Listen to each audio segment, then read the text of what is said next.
नमस्कार. मी भाऊ तोरसेकर. तुम्ही बघत आहात प्रतिपक्ष. मित्रांनो, आपल्याकडे मराठीत एक म्हण आहे, उथळ पाण्याला खळखळाट फार. आजकाल बातम्या इतक्या दुथडी भरून वाहत असतात की त्यांना खोली अजिबात नसते, वास्तवाची जोड अजिबात नसते आणि खळखळाट मात्र फार असतो. आणि त्यामुळेच काल परवा ज्या विधान परिषदेच्या 9 जागांसाठी बिनविरोध निवड झाली, त्या निमित्ताने गेले 15-20 दिवस जो खळखळाट चालला होता, त्या खळखळाटामध्ये अतिशय धूर्तपणे कोणी कोणी राजकारण केलं हे सांगण्याची एक स्पर्धा राजकीय विश्लेषक आणि पत्रकारांमध्ये चालू होती. मग देवेंद्र फडणवीस कुठचे डावपेच खेळतायत,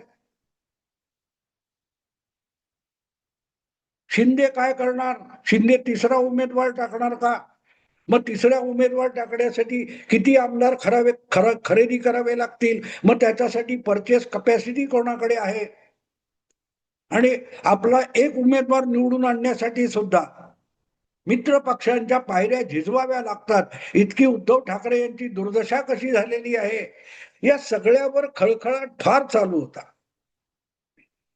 पण या सगळ्या गडबडीत भाजप, शिंदे यांची शिवसेना आणि महाविकास आघाडी यांच्या आमदारांविषयी चर्चा चालू असताना सुद्धा राष्ट्रवादीच्या अजितदादा गट किंवा सुनेत्रा वहिनींच्या नेतृत्वाखालचा जो पक्ष आहे, त्या पक्षाच्या उमेदवाराची कोणी फारशी चर्चा सुद्धा करत नव्हता.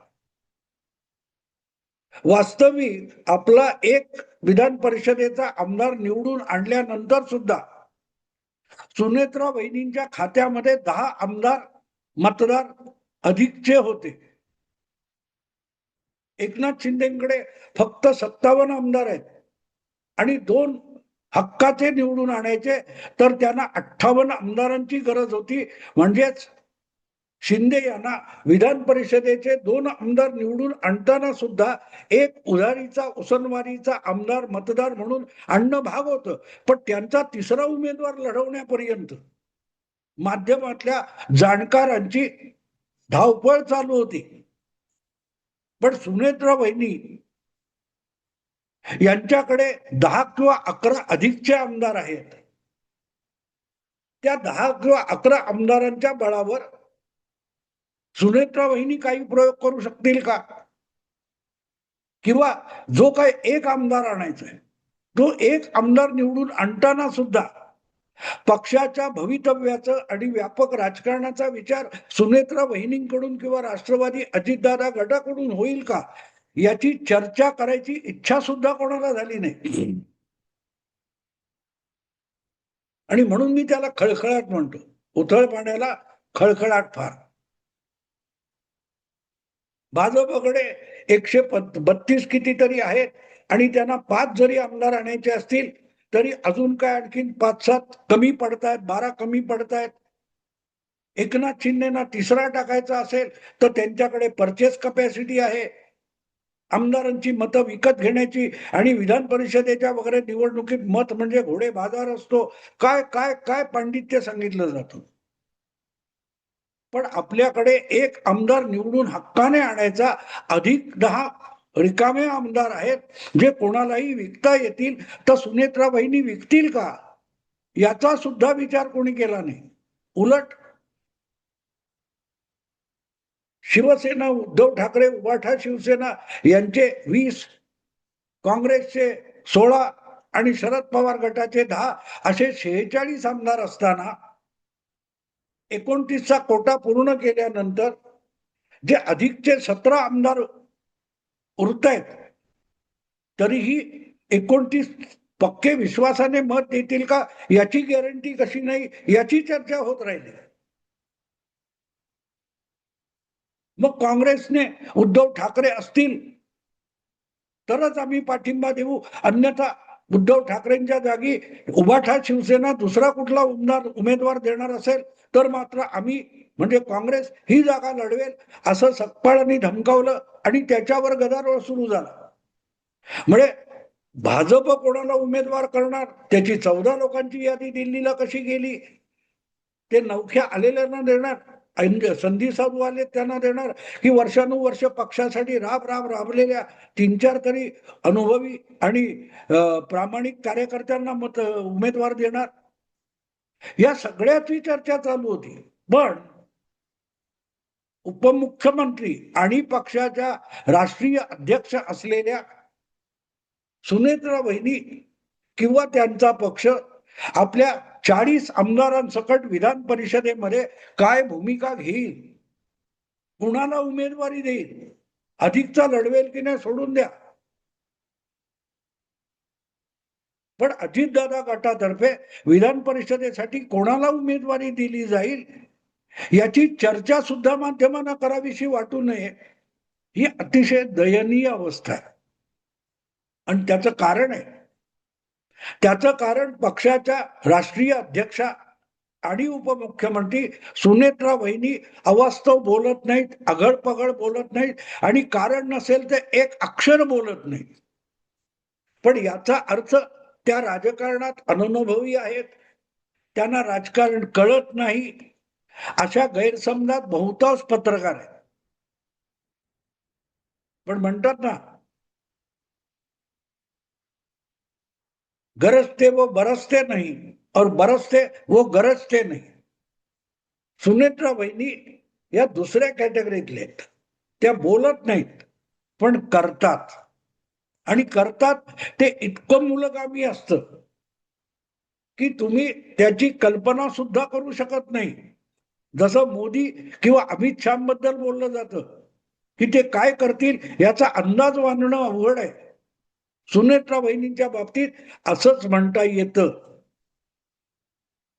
पहिली गोष्ट म्हणजे चौथ्या दिवशी, पतीच्या मृत्यूच्या चौथ्या दिवशी कोणाला टाकास तूर लागू न देता त्यांनी विधानसभेत आपल्याला गटनेता म्हणून करण्याचा निर्णय घेतला आणि जाऊन चौथ्या दिवशी शपथविधी सुद्धा उपमुख्यमंत्री पदाचा उरकून घेतला. मग तो पक्ष कोण बळकवणार, राष्ट्रवादी शरद पवारांबरोबर विलीन होणार का, वगैरे वगैरे चर्चा चालू असताना त्या सगळ्या बारगळून टाकत सुनेत्रा वहिनी गप्प होत्या. पटेल आणि तटकरे यांच्यावर कितीही कसले वेडे वाकडे आरोप करा, पण त्यांनी सगळ्या प्रकारचे आरोप सहन करत आणि सोशिकपणा दाखवत ज्या प्रकारे आपला पक्ष शाबूत ठेवलेला आहे, पवारांच्या तावडीत सापडू दिलेला नाही, किंवा उथळपणाचं राजकारण करणाऱ्या सुप्रिया सुळेंना सुद्धा टाकास तूर लागू दिलेली नाही, अशा लोकांनी ज्या प्रकारे गेल्या 3 महिन्यामध्ये पक्ष सावरलेला आणि चालवलेला आहे, हे लोक विधान परिषदेच्या निवडणुकीत काय करतील याचा विचार देखील ज्यांना करावासा वाटत नाही, त्यांना राजकीय विश्लेषक का म्हणायचं हा माझ्या समोरचा प्रश्न आहे. आता येऊया आपण, अमोल मिटकरी सारखा माणूस अनाठाई रोहित पवारच्या नादी लागल्यानंतर त्याच्यावर कठोर कारवाई करून त्याला पक्षातून हाकलण्याचा आतताईपणा ना तटकरींनी केला, ना प्रफुल्ल पटेलनी केला, ना सुनेत्रा वहिनींनी केला. पण अमोल मिटकरीला त्याची जागा दाखवून देण्याचं न बोलता काम करण्यात आलं. विधान परिषदेतल्या निवृत्तीनंतर पक्षाचा, अजितदादा गटाचा एकही आमदार अमोल मिटकरी यांच्या बरोबर साधा मोमेंटो म्हणून फोटो काढायला हजर राहिला नाही. एक प्रकारे न बोलता, एक अपशब्द न बोलता, विरुद्ध न बोलता अमोल मिटकरीला पक्षामध्ये वाळीत टाकण्यात आलं. आणि त्याबद्दल आता अमोल मिटकरी आपल्या मनातलं गरळ ओकतोय. प्रश्न असा आहे मित्रांनो, की या बाबतीत ज्या प्रकारे झिशान अली या मुस्लिम उमेदवाराला सुनेत्रा वहिनींनी विधान परिषदेची उमेदवारी दिली आणि बिनविरोध निवडून आणला, त्यामागे कुठलं राजकारण, तटकरे, पटेल आणि सुनेत्रा वहिनी करतायत हे समजून घेणं अगत्याचं आहे. पण फक्त तेवढं सोडायचं आणि बाकीच्या उखळ पखळ गोष्टी बोलायच्या. एक तर अजितदादा गटाच्या मुंबईतल्या अस्तित्वाची एकमेव खूण कुठली असेल तर ती सना मलिक आहे. नवाब मलिक यांची मुलगी जी गेल्या विधानसभा निवडणुकीत महायुतीचा उमेदवार म्हणून विधानसभेत निवडून आलेली आहे.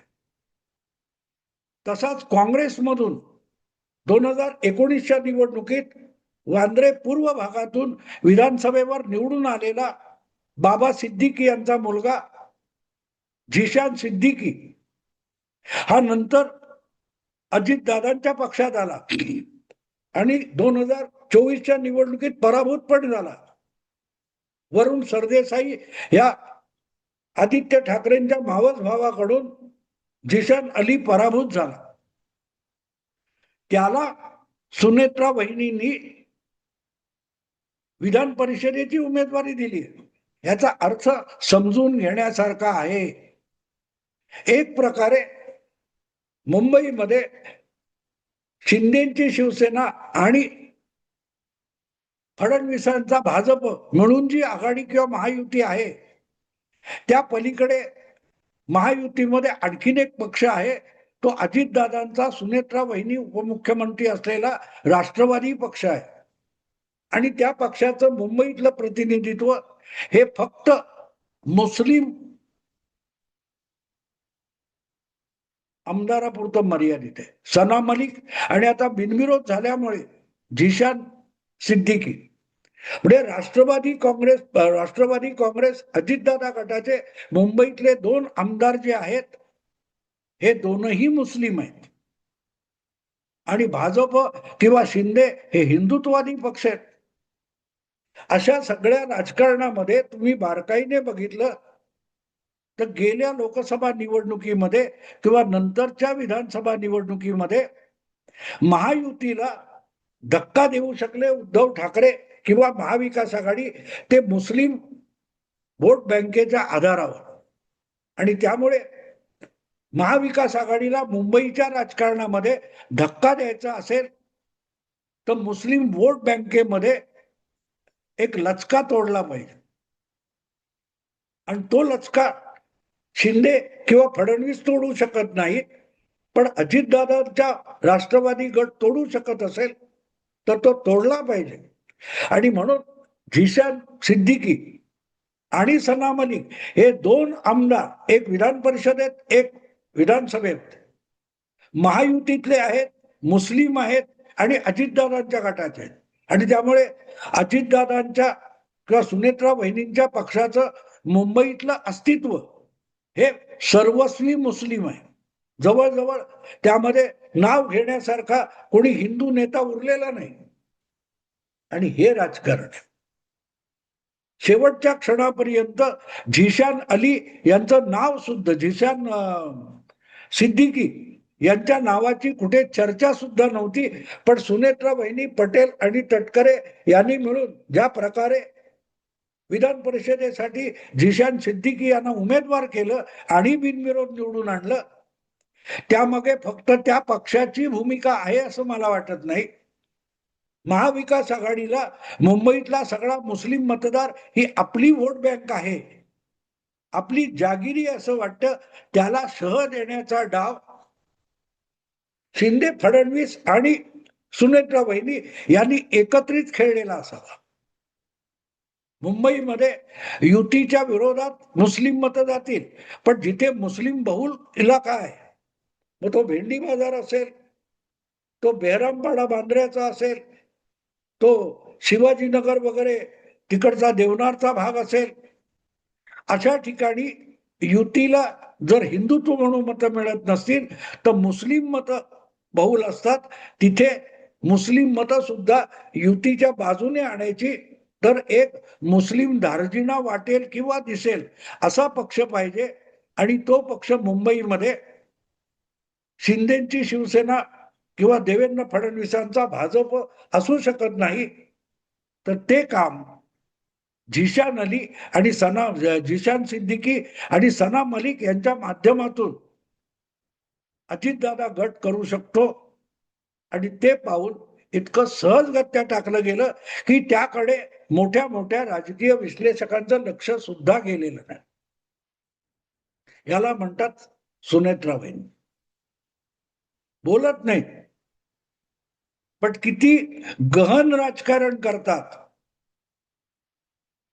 भले बाहेर काही बोलो पटेल तटकरे वगैरे, पण पटेल तटकरे यांच्या मदतीनं आपल्याला पक्षाचा गाडा आणि पक्षाचं राजकारण खेचून न्यायचंय एवढी समजूत सुनेत्रा वहिनींकडे आहे. म्हणून न बोलता, चर्चेत न राहता मूलगामी राजकारणातले डावपेच सुनेत्रा वहिनी खेळू शकतात. याचा सगळ्यात मोठा पुरावा म्हणून जिशान सिद्दीकी याच्या विधान परिषदेच्या उमेदवारीकडे बघितलं पाहिजे. पण तेवढं न बघता करतात ते पत्रकारिता असते. असो मित्रांनो, मी थांबतो. आवडलं लाईक करा, शेअर करा आणि प्रतिपक्षाला सबस्क्राईब करा.